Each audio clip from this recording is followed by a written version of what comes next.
Hi hello and welcome to mister savvy devil. நான் உங்கள் Srihari.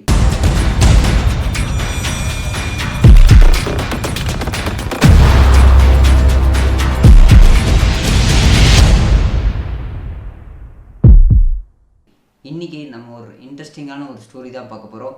Sherlock ஹோம்ஸ்லேருந்து ஒரு இன்ட்ரெஸ்டிங்கான ஒரு ஸ்டார் ஸ்டோரி தான் நம்ம இன்றைக்கி பார்க்க போகிறோம். அது என்ன ஸ்டார் ஸ்டோரின்னு கேட்டிங்கன்னா, த ப்ராப்ளம் ஆஃப் தார் பிரிட்ஜ் அப்படிங்கிற ஸ்டார் ஸ்டோரி தான் நம்ம இன்றைக்கி பார்க்க போகிறோம்.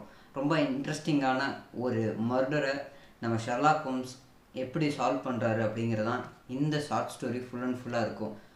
அப்போது உங்களுக்கு இது என்னன்னு தெரிஞ்சிருக்கும். எஸ், திஸ் இஸ் ஒரு கதை சொல்லட்டுமா? டைம் வேஸ்ட் பண்ணாமல் வாங்க வீடியோக்குள்ளே போகலாம்.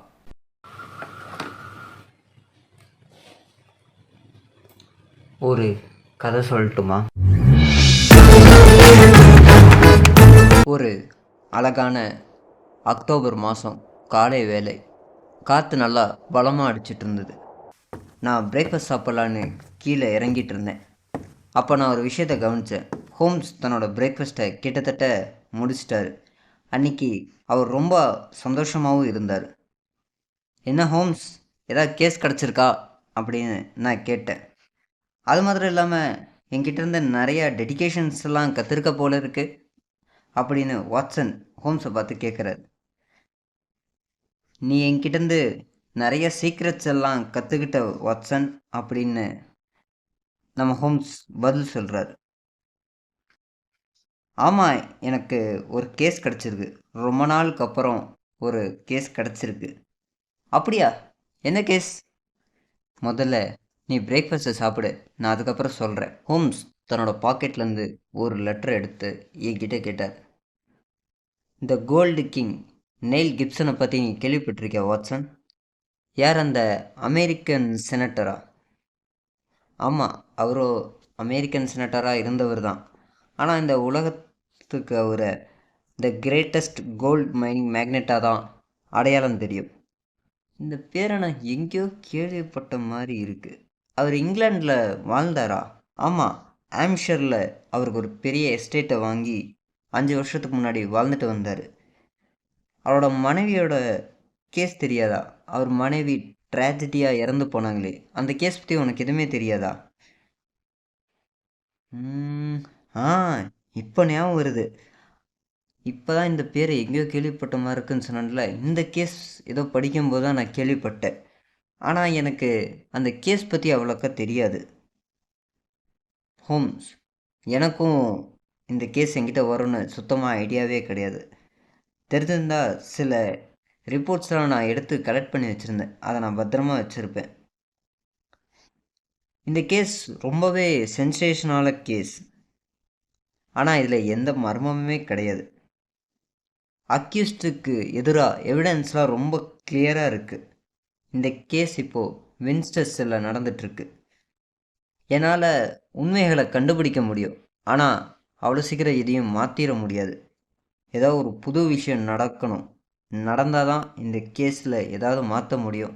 அப்போ தான் என் கிளைண்ட்டுக்கு ஒரு ஹோப் கொடுக்க முடியும். என்ன, உன் கிளைண்ட்டா? ஓ, மறந்துட்டேன் பார். கதையை ரொம்ப பின்னாடிலேருந்து சொல்லிகிட்ருக்கேன். முதல்ல இந்த லெட்டரை படி அப்படின்னு ஹோம்ஸ் லெட்டரை என்கிட்ட கொடுத்தாரு.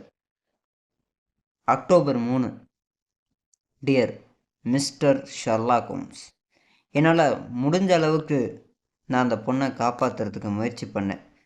ஆனால் என்னால் முடியல. நான் இந்த லெட்டரில் எல்லாத்தையும் சொல்ல முடியாது. ஆனால் எனக்கு நல்லா தெரியும், மிஸ் டன்பர்க் இந்த கொலையை பண்ணியிருக்க மாட்டாங்க. அவங்க ஒரு இன்னசென்ட்டான உமன். ஆனால் இந்த கண்ட்ரி ஃபுல்லாக அவங்கள பற்றின தேவையில்லாத புரளிகள் நிறையா அங்கங்கே பரவிட்டுருக்கு. நாளைக்கு 11 மணிக்கு நான் உங்களை பார்க்க வரேன். என்கிட்ட சில எவிடன்ஸ் இல்லாமல் இருக்கலாம், ஆனால் எனக்கு தெரிஞ்சது நான் உங்ககிட்ட சொல்கிறேன். அது இந்த கேஸுக்கு ரொம்ப யூஸ்ஃபுல்லாக இருக்கும். தயவு செஞ்சு எப்படியாவது அவங்கள காப்பாற்றுங்க. இந்த கேஸை முடிஞ்ச அளவுக்கு எவ்வளோ சீக்கிரம் முடியுமோ அவ்வளோ சீக்கிரம் இந்த கேஸை சால்வ் பண்ணுங்கள். Your faithfully J nail Gibson. இதுதான் வாட்சன். நான் இப்போது அவரை பார்க்குறதுக்கு தான் நான் வெயிட் பண்ணிகிட்ருக்கேன். அதுக்கு முன்னாடி இந்த கதையை நான் உனக்கு முழுசாக சொல்கிறேன். கிப்சன் உலகத்திலே த மோஸ்ட் பவர்ஃபுல் பிஸ்னஸ் மேனாக எல்லாராலையும் அழைக்கப்படுறவர். எனக்கு தெரியும் அவர் ரொம்ப வைலண்ட்டான கேரக்டர். அதனால் பாதிக்கப்பட்டது என்னமோ அவங்க மனைவி தான்.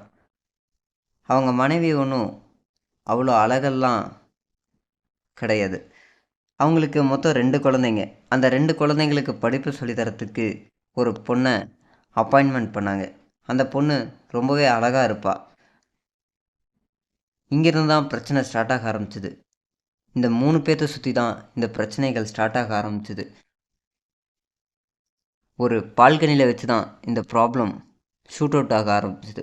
அவரோட ஒய்ஃப் ஒரு 1/2 மைல் தள்ளி ஒரு லேட் நைட் தலையில் சுடப்பட்டு நைட் ட்ரெஸ்ஸோட கீழே கிடந்தாங்க. பக்கத்தில் எதுவுமே வெப்பன்ஸ் இருந்த மாதிரி அறிகுறி இல்லை. இதை நோட் பண்ணிக்கோ வாட்சன். அது மாத்திரம் இல்லாமல் அங்கே மர்டருக்கான எந்த க்ளூவும் அவ்வளோ சீக்கிரம் கிடைக்கல. லேட் நைட் ஆனனால பாடியை கண்டுபிடிக்கிறதுக்கு ரொம்ப டிலே ஆயிடுச்சு. ஆனால் பாடியை முதல்ல பார்த்தது அங்கே இருந்த ஒரு கீப்பர் தான். சுமார் ஒரு நைட்டு 11 மணி அளவில் தான் அந்த பாடியை அவர் பார்த்து பக்கத்தில் இருக்கிற போலீஸ்க்கு இன்ஃபார்ம் பண்ணார். போலீஸ் அங்கே வந்து பார்த்து பாடியை எக்ஸாம் பண்ணக்கப்புறம் நேராக வீட்டுக்கு கிளம்பி போனாங்க. எவிடன்ஸ் எல்லாமே கிளியராக இருக்குது. அதனால தான் அவங்க வந்து அந்த லேடியை சஸ்பெக்ட் பண்ண ஆரம்பித்தாங்க. நேராக வீட்டுக்கு போய் சோதனை போடும்போது அங்கே ஒரு ரிவால்வரும் ஒரு புல்லட்டும் கிடச்சிது அலமாரியில். இது பெரிய எவிடன்ஸ் ஆச்சு. அந்த லேடி தான் அந்த உமனை கொலை பண்ணியிருப்பாங்கங்கிறதுக்கான பெரிய எவிடன்ஸ். சரி, எதுக்கு அந்த லேடி அந்த உமனை கொலை பண்ணணும்? என்ன வாட்சன், கிப்சன் எவ்வளோ பெரிய பணக்காரரு. தன்னோட மனைவி இறந்துக்கிட்டா அடுத்தது அவர் யார் கல்யாணம் பண்ணுவார் அப்படின்னு உனக்கு தெரிய வேண்டாமா? பக்கத்துலேயே அவ்வளோ அழகான அதுவும் இளமையான ஒரு பொண்ணு இருக்கும்போது வேற எங்கே போவார்? ஐயோ கடவுளே, என்ன கொடுமை இது. ஹோம்ஸ், ஆமாம் உண்மைதான். ஆனால் அந்த பொண்ணும் நான் எதுவும் பண்ணல அப்படிங்கிற மாதிரி எந்த விஷயத்தையுமே சொல்லலை. கிட்டத்தட்ட அவங்க அந்த கொலையை ஒத்துக்கிட்டதை தான் நம்ம எடுத்துக்கணும். ஏன்னா பக்கத்தில் இருந்த வில்லேஜஸ்லாம் அந்த பொண்ணை அங்கே பார்த்ததா நிறைய பேர் சாட்சி சொல்லியிருக்காங்க. அதனாலேயே அந்த பொண்ணு தான் கொலை பண்ணியிருப்பாங்க அப்படின்னு சொல்லி எவிடன்ஸ் ரொம்ப ஸ்ட்ராங்காக இருந்தது. அந்த பிரிட்ஜும் ரொம்ப பெரிய பிரிட்ஜெல்லாம் கிடையாது. ஒரு நேரோவான ஆனால் ஆழமுள்ள கீழே நதி ஓடிட்டுருக்கிற ஒரு பிரிட்ஜு தான். அங்கே நீ பார்த்தாலே தெரியும், 2 பக்கமும் ஈஸியாக பார்த்துடலாம். அங்கே ஒரு கொலை நடந்திருக்குன்னா எல்லாரும் ஈஸியாக பார்த்துட முடியும். அந்த பொண்ணும் இப்பொழுதைக்கு மாட்டியிருக்கிறது அப்படி தான். அப்போது திடீர்னு ஒரு காலிங் பெல் சவுண்டு கேட்டது. வாட்சன், என்ன உன் கிளைண்ட்டு சீக்கிரம் வந்துட்டாரு போல இருக்கு? நானும் அப்படி தான் நினைக்கிறேன். சொன்ன டைம் விட சீக்கிரம் வந்துட்டாரு. அப்போது அந்த நேரத்தில் சர்வெண்ட் வந்து